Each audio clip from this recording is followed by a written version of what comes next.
ऐसा कौन लोग है जो भगवान को नहीं मानते हैं, जिसका ज्ञान माया द्वारा हरा हुआ है, जो आसुरी स्वभाव को धारण किया हुआ है, जो छोटी हरकत करने वाले मूल बुद्धि वाले लोग, ऐसे लोग भगवान को नहीं मानते हैं।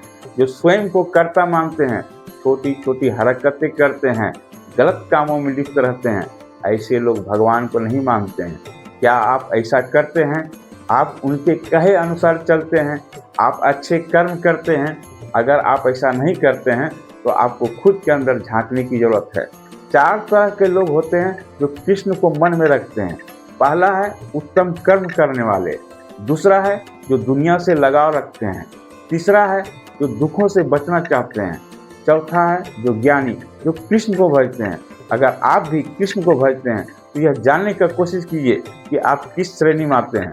भगवान को तो बहुत लोग भजते हैं, लेकिन कृष्ण को प्रिय कौन है?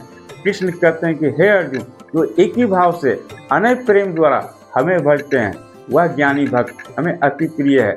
जो भगवान के तत्व को जानने का प्रयास करते हैं, वह ज्ञानी भक्त हमें अति प्रिय है। जो स्वार्थ के लिए, नाम के लिए, अपने दुखों से बचने के लिए हमें भजते हैं, वह हमें अति प्रिय नहीं हो सकते। कृष्ण अपने भक्तों को 4 प्रकार के श्रेणी में रखे हैं, चारों को उदार बता रहे हैं। आखिर कृष्ण अपने भक्तों को 4 प्रकार के श्रेणी में क्यों रखें? क्योंकि वह कृष्ण को भजते हैं? नहीं, वह खुद पर एहसान कर रहे हैं।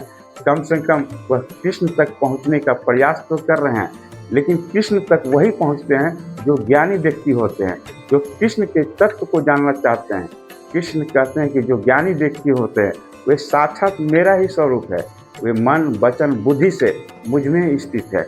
इसीलिए जो ज्ञानी व्यक्ति होते हैं वे मन और बुद्धि वचन से कृष्ण में स्थित होते हैं, किसी स्वार्थ बस नहीं, उनके तत्व को जानना चाहते हैं, इसीलिए कृष्ण को भजते हैं। कृष्ण के तत्व को जानने में कई जन्म लग जाते हैं, उनके स्वरूप, उनके महिमा के बारे में।